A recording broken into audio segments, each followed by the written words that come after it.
What's up, guys? Welcome back to the channel. We're coming to Napoleon for the third time now. The last one that we did was the Battle of Austerlitz, I believe. And there was a big gap in between the first one that we did and the second one that we did. So we were a little bit kind of confused of like, what happened in between? Yeah, it was early 1790s, the first one. The second one was 1805. That was the last one that we did. So now we're coming to 1806, which is a year later. And that one, we got a little more into the tactics of Napoleon. He seemed like he was much more seasoned, much more experienced, but as you were alluding to, we never got to see how that came to be, so we might have to go back and learn a bit more about his growth. Yeah, because we had, the first one we did was where he was just in that very first battle that he kind of got pulled into to being a part of this army and, you know, strategic development. And then all of a sudden now he's like leading everything, right? Yeah. So we were kind of like, whoa, what happened? And claiming himself as the king of different places. So let's get into a little more about Napoleon in 1806.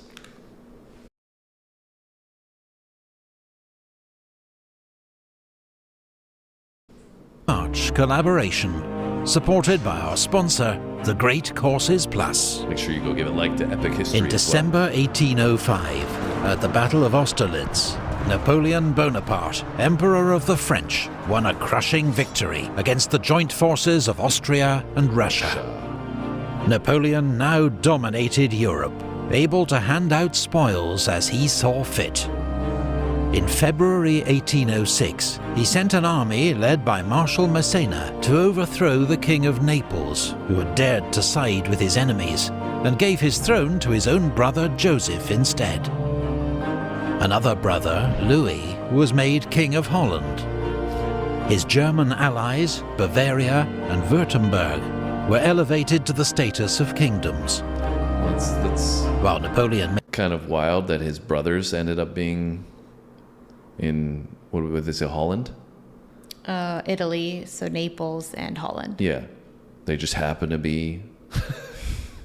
We got the Emperor of France here combined, and then his two brothers end up being... Was he saying that he gave it to his own brother or that king's brother? I think they were saying that somebody else had given it to them. Oh, okay. Not that Napoleon had given it to them. Okay. I don't know if that should... Maybe you guys can elaborate on this, because it seems wild to me that this whole family all of a sudden ends up just being, you know, the leaders of Europe. I don't know. Maybe there's some details there that we need to know about. Made himself protector of the Confederation of the Rhine, a new alliance of German states that would contribute 60,000 troops to his army.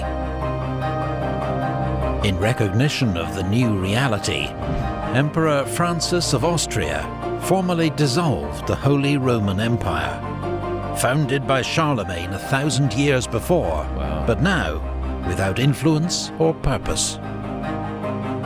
Austria had been humiliated.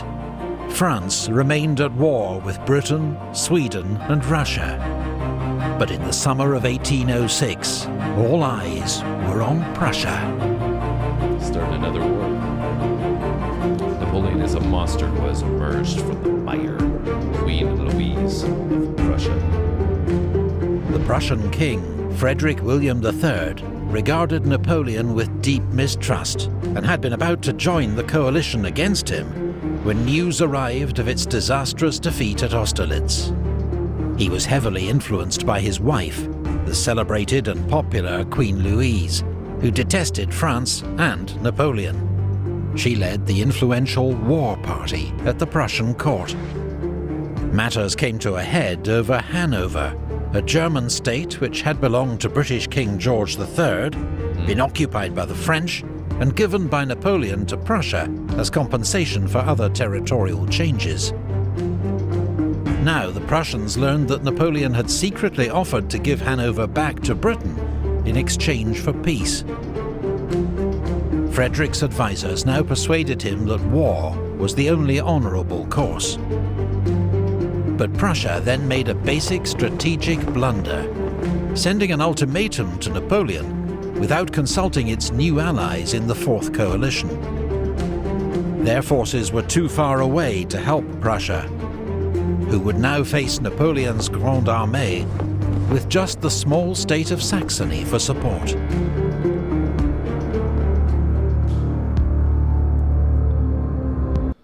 all was mildewed. Well, that's some historical speak. So what is Prussia? I don't know where Prussia has come from. I've never heard of it I've before. heard the name before, but I don't know how it came to be. Obviously, it sounds like Russia. So, Yeah, I was like, maybe it's a combination of Russian territories that used to exist, then were, given to, because they were just saying Hanover was between Britain and, so maybe it's just that, these are territories that have been back and forth between Europe and Russia over time. I'm not really sure. You guys can elaborate, or we'll look it up. I've never heard of that personally, but later. But interesting to see that, right off the bat, miscalculation that you could have had your allies there with you to help you against Napoleon, who is obviously growing in power and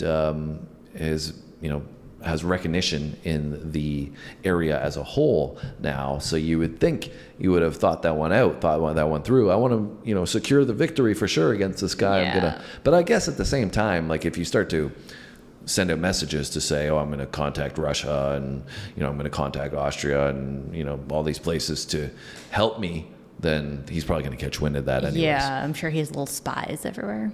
Yeah.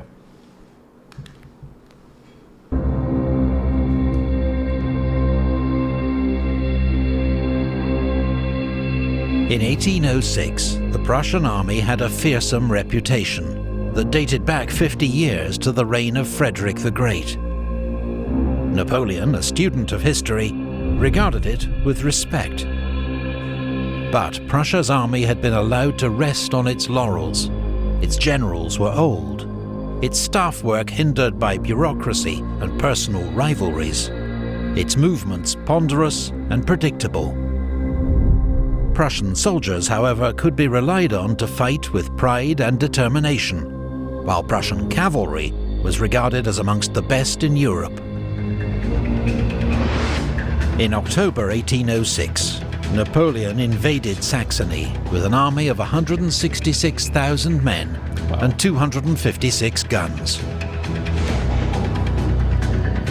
Advancing in 3 columns, the French crossed the mountain forests of the Thüringer Wald, along roads carefully reconnoitred by scouts and spies.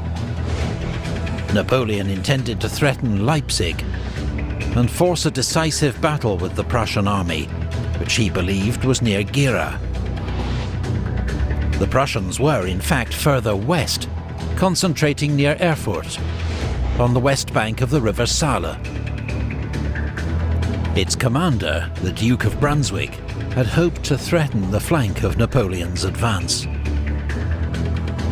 But wrong-footed by the speed of the French, he now ordered a retreat north to find a new defensive line. On the 10th of October, at Saalfeld, Marshal Lannes' 5 Corps clashed with a Prussian advance guard, commanded by Prince Louis Frederick, the king's cousin. The Prussian force was routed, and Prince Louis himself killed in combat with a quartermaster of the French 10th Hussars. 3 days later, Lannes made contact with a large Prussian force near Jena and sent news to Napoleon. The French emperor, believing he'd found the main Prussian army, rapidly issued orders for his corps to concentrate for battle at Jena. Bernadotte's 1 Corps and Davout's 3 Corps were to cross the Saale and fall on the Prussian flank from the north. But Napoleon was wrong. Lannes faced a 35,000-strong Prussian rearguard, commanded by General Hohenlohe. The main Prussian army, 52,000 men under the Duke of Brunswick, was further north, moving straight into the path of Davout's 3 Corps.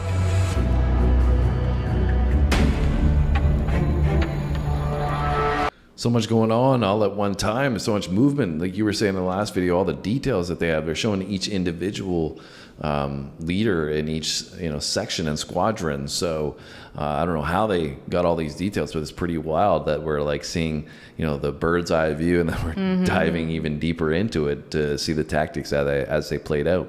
Yeah, we talked last time about, the importance of scouting and being able to, anticipate what's coming. And like I just said that, Napoleon was wrong in what he anticipated, and they had way more people than they thought they did. And kudos to the narrator, man. He just nails all these names without issue. He's going through all these different he just said cultures. some person's name that I was like, I wouldn't even have a single clue. Yeah, and it's not just one type of culture, right? He's got a British accent, and he's just nailing every single, whether it's a German accent or a Russian accent or whatever. He's crushing all these names, it sounds like, anyways. They sound fancy and right. Moving straight into the path of Davout's 3 Corps.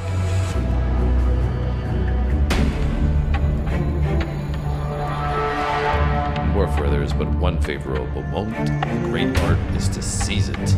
The Battle of Jena began at 6:30 a.m. on the 14th of October in thick fog. So with all the fog, Marshal all the time. Lannes' 5 Corps already had a toehold on the plateau west of the town and river. His first task was to drive back the Prussians and win room for the rest of the French army, arriving by the hour to deploy.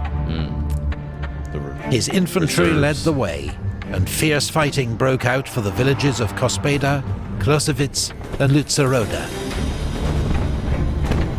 Meanwhile, Augereau's 7 Corps advanced through a ravine, emerging onto the plateau on Lannes' left flank, while Soult's 4 Corps climbed steep tracks to form on his right. Napoleon joined Lannes in the centre of the battlefield, organising a 25-gun battery to support the attack on Vierzehnheiligen.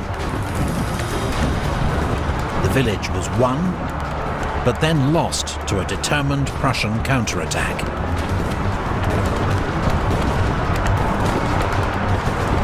See Napoleon right in the On middle. the right, around 10 a.m., Soult's infantry secured Closewitz, but was counterattacked on its right flank near Rödigen.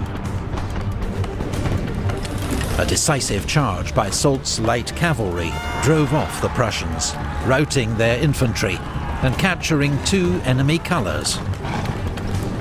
So they As got 6 too many Corps men. began to arrive on the plateau, its fearless but impetuous commander, Marshal Ney, ignored orders and dived into the fighting around Vierzehnheiligen, becoming briefly cut off by a Prussian counterattack and having to be rescued by Guard cavalry. General Hohenlohe was expecting the arrival of 15,000 more troops under General Ruchel at any moment. Until then, he remained largely inactive, shoring up his line and ordering limited counterattacks. But he had run out of time.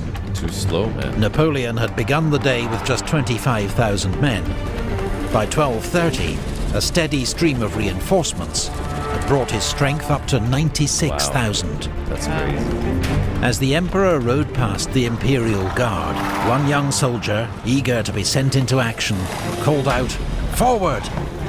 Napoleon stopped and demanded to know who had spoken, then rebuked the soldier as a beardless youth who ought not to offer advice until he too had commanded in 30 battles. But the moment had arrived. Although the Guard, to its frustration, remained in reserve, the other French corps were ordered forward in a general attack. The Prussian army began to give ground. At first it kept its discipline, but then disintegrated into a general rout. Murat's cavalry were launched in pursuit, riding down and sabring hundreds of fleeing Prussians. General Ruchel's 2 divisions finally arrived at the worst possible moment. They briefly held up 5 Corps' advance, but were soon outflanked, broken up by cannon fire, and charged down by French cuirassiers.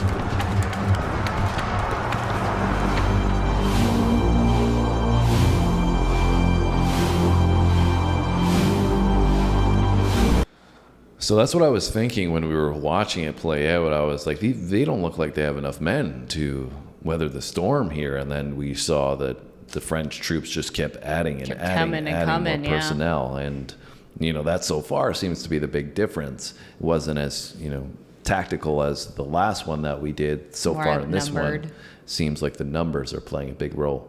Yeah, I would agree with that for sure. And I feel like sometimes it's like, you know, timing, like waiting on other people, because it's like if one group is waiting on somebody else to come, then they're not doing what they're supposed to do at the right time, which means everything gets pushed back, which like it also, the numbers, you're already down in numbers, but it's also going to negatively impact your strategy as well. Yeah, I mean, they gave a quick like artistry viewpoint of a picture that seemed to be drawn there of what the battle landscape looked like, and it looked like a real open field with some hills and stuff.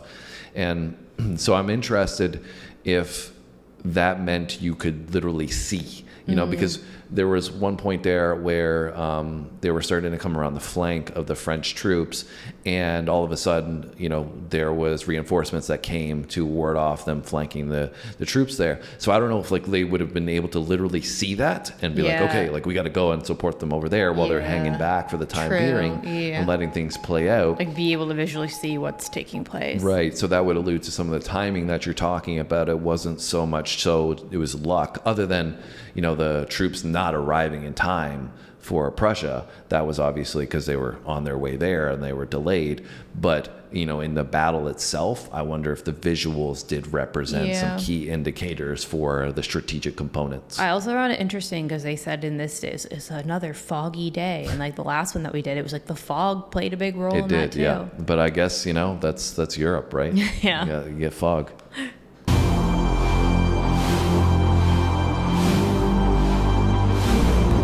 Meanwhile, 12 miles to the north, near Auerstedt, Marshal Davout was marching southwest, expecting to fall on the Prussian left wing at Jena.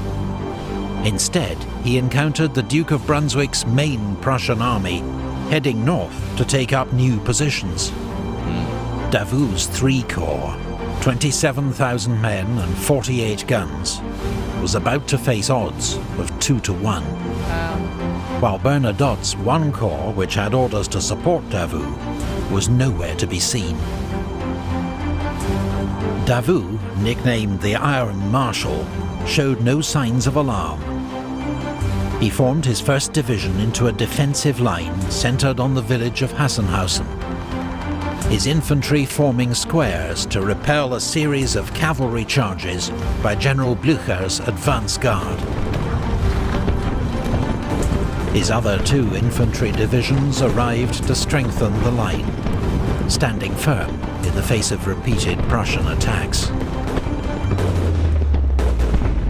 But Prussian movements were slow and poorly coordinated, nor did they use their numerical advantage to try and outflank Davout. At a crucial moment, the Duke of Brunswick was shot through the eyes, a wound that proved fatal. King Frederick William himself took command. Several Prussian units remained uncommitted, but the king, convinced he faced the main French army under Napoleon, dithered. Around 12:15, Marshal Davout counterattacked. The Prussian army turned and fled. Those were the tactics. Davout had won a stunning victory against the odds, but at a heavy price. His corps suffered 25% casualties, 1 man in 4 killed or wounded, while inflicting twice as many losses on the Prussians.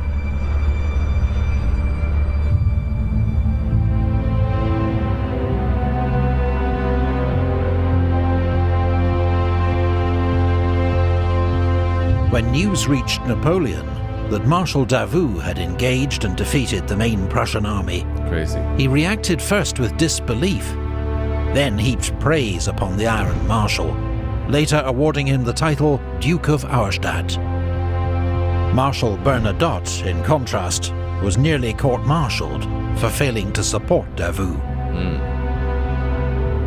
Napoleon's army began a masterful pursuit of the beaten Prussians, giving them no time to regather their strength.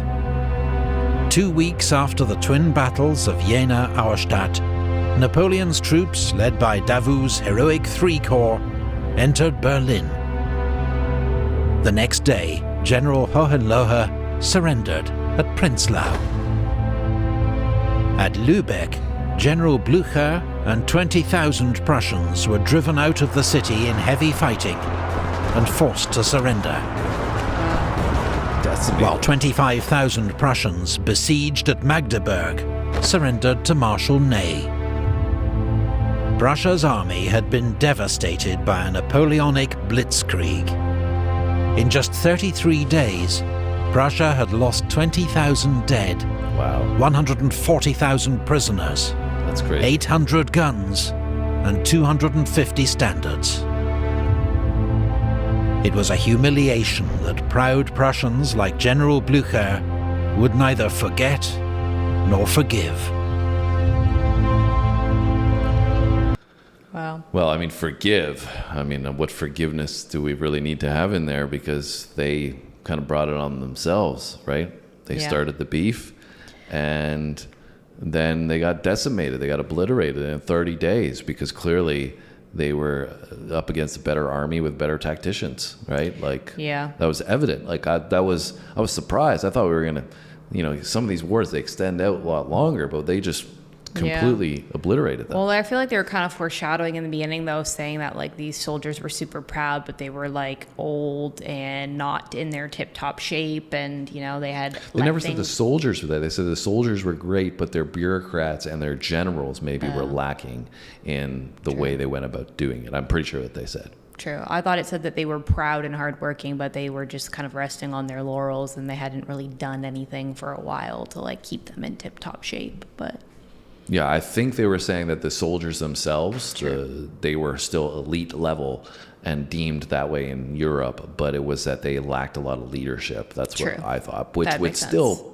get to your point of the reason why they were losing was because They had it crap seemingly, leadership. was that they didn't have the right tactics and the right leadership, even from the political arrangements of their negotiations with other countries that would have brought in a more allied front with more men, because that probably would have allowed them to fend off a little bit longer at least. yeah, for sure. Unlike Saxony, King Frederick William refused to make peace with Napoleon. He continued to hold out in East Prussia, trusting in the approaching Russian armies to rescue his kingdom. Despite another glorious victory for Napoleon and the Grande Armée, the war was not won yet. Napoleon Bonaparte was one of the greatest military commanders of all time. But who were some of the worst? Find out with the Great Courses Plus lecture series, History's Great Military Blunders and the Lessons They Teach. A litany of poor leadership, misconceived strategy and overconfidence. Learn from Even failure. Napoleon himself makes an appearance. You can watch the entire course as part of a free trial with the Great Courses Plus, an on-demand video subscription service featuring more than 70 history courses taught by top academics. Cool. Watch on your TV, laptop or phone wherever you are at a time to suit you. And they don't just do history. In all, there's more than 10,000 lectures covering every topic from science, maths and philosophy to cookery and personal development. Visit thegreatcoursesplus.com/epichistorytv or click on the link in the video description below to start your free trial today. Thanks to the YouTube. That's cool that they have that. Yeah, if you want to learn about Prussia, there you go, Sam. Maybe I will. And we got the narrator named Charles Nove here. We shouted out in the video because he does a great job. Yeah, he does do a great job. Epic History gathers some great videos, so make sure you go to their I channel and also subscribe love all the and like their images. videos. The Osprey publishing people do a great job with that. They do at that. So any closing thoughts, Sam? It's just crazy, like how all of this happens in such a, like you said, a short period of time, and you just look at like the tactics and the strategies and how much was going on, and not to mention during this time they still had stuff going on with Britain and other countries, and like it's crazy how much happens at once. Yeah, for me, I think the big component is, the mentality in that even after this war here, we've seen at the end where the automatic response is we need to go after them. Yeah. It's like, we won, We're not going to relax, though. We're going to actually chase them now because they're on the run, and we don't. I mean, it makes sense because you don't want them to come back at you. But it's like you don't celebrate the victory at all. Your mentality is automatically to be like crush them at all costs. Yeah, well, it's like the war's not completely over yet, so we don't want to get ahead of ourselves type energy. Anyways, guys, hopefully you enjoyed our latest video of Napoleon, and we're going to go on to the next one after this. So hopefully you're going to subscribe and you're going to hit that like button and you're going to come join us on the next one. Other than that, have a great day, guys, and we'll see you soon. Thanks for watching, guys. See you in the next one.